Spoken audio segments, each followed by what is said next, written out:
Assalamualaikum warahmatullahi wabarakatuh. Kembali lagi di channel saya para sobat di Saiful Rahman Channel. Oke, kali ini sobat saya akan memberikan tutorial ya. Tutorial cara menentukan asgrid bangunan ya. Mulai dari lahan kosong ya. Jadi mulai dari lahan kosong saya akan memberikan tutorialnya bagaimana sih membuat asgrid bangunan secara lengkap ya kepada teman-teman ya. Oke, langsung saja ke pembahasannya. Oke, di sini ada beberapa cara ya yang saya dapat simpulkan. Ada 9 cara. Oke, saya akan membahas satu persatu caranya bagaimana saja. Oke, yang pertama pastikan gambar denah bangunan dan lahan sudah diplot ya. Di sini untuk denah untuk batas-batas lahannya. Yang ini gambar double ini sudah digambar oleh surveyor yang pernah mengukur kemarin, dan ini adalah gambar perencana ya untuk desain bangunannya seperti apa, dan ini gambarnya udah diplotkan ya seperti apa.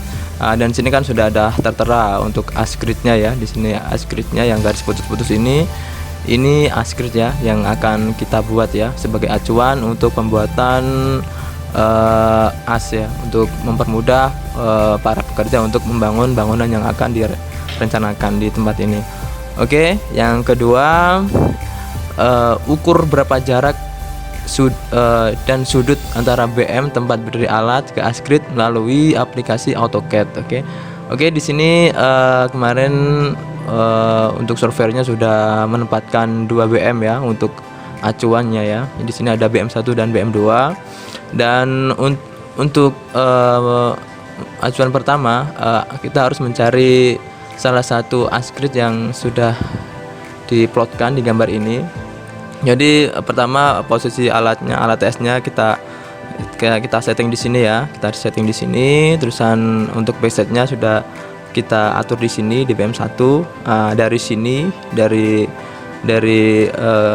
dari alat TS ke BM, dari backset menuju ke tempat acuan di asgrid ini, kita ukur berapa derajat yang pertama ya. Berapa derajat kita bisa melihat atau bisa mengukur di aplikasi CAD ya berapa derajat. Terusan untuk jaraknya berapa ya. Habis setelah ketahuan baru kita membuat acuan seperti ini. Kita buat patok di sini. Ini acuan yang pertama. Oke, terusan acuan yang kedua. Di sini karena kita di langkah ketiga kita harus menentukan 2 titik ya asgrid untuk acuan pengukuran dan acuan sikuan ya.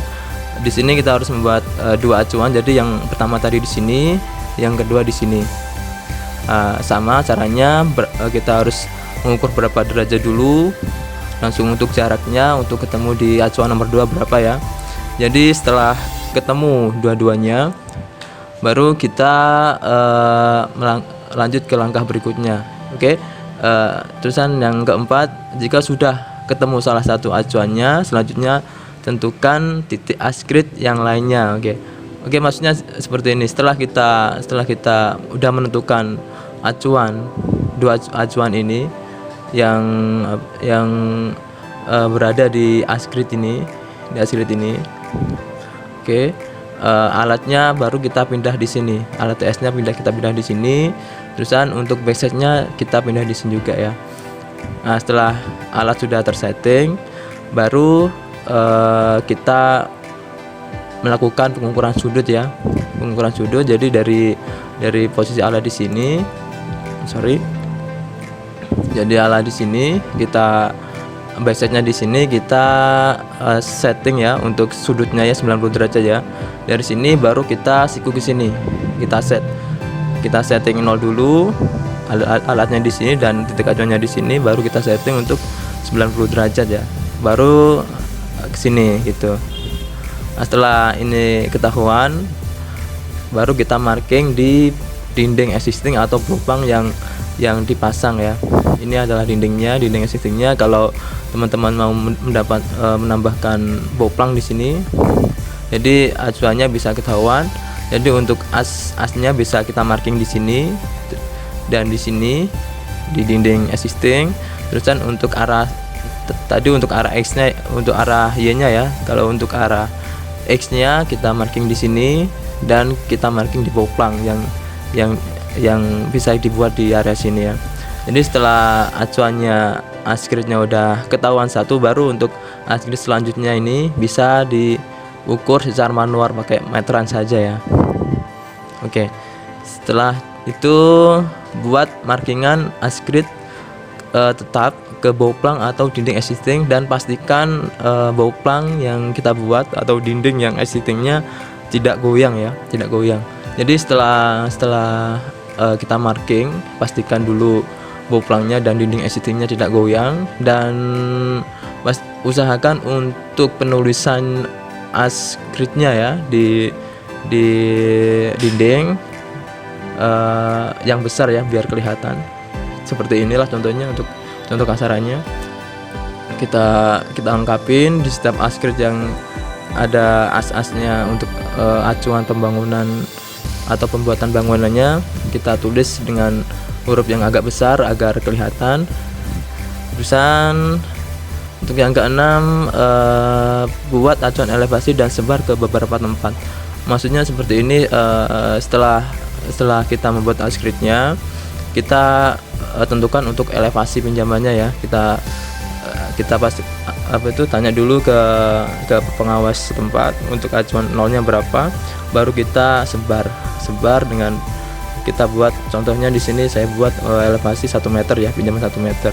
Kita sebar ke beberapa tempat agar mempermudah untuk proses pembangunan selanjutnya.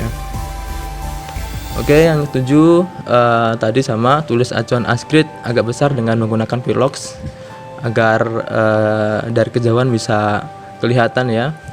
Oke, terusan yang ke-8, dari hasil pengukuran tadi itu kita harus cek ulang hasil pengukuran yang telah dilakukan. Setelah kita melakukan pekerjaan, kita harus mengecek kembali ukurannya agar tidak salah, karena kalau salah agak fatal. Karena apa? Karena kerjaannya akan ada bongkar pasang ya, dan itu akan merugikan semua pihak, terutama owner. Oke, makanya untuk hasil pengukuran yang telah dilakukan harus dicek kembali ya, agar tidak salah ya. Oke, yang untuk seterusnya ya selesai ya. Cuma itu aja sih teman-teman, simple banget. Yang penting harus hati-hati untuk memasukkan nilai atau menarik meteran agar tidak salah ya, dan jangan lupa untuk selalu mengecek pekerjaan yang telah kita lakukan. Oke, mungkin itu aja yang bisa saya jelaskan kepada teman-teman, semoga bermanfaat. Jangan lupa ya untuk like atau komen jika ada yang belum paham, dan jangan lupa untuk subscribe-nya ya teman-teman, agar channel ini bisa berkembang ya, dan yang membuat channel ini bisa tambah semangat lagi untuk membuat tutorial selanjutnya. Oke, mungkin itu aja. Saya akhiri dengan ucapan wassalamualaikum warahmatullahi wabarakatuh.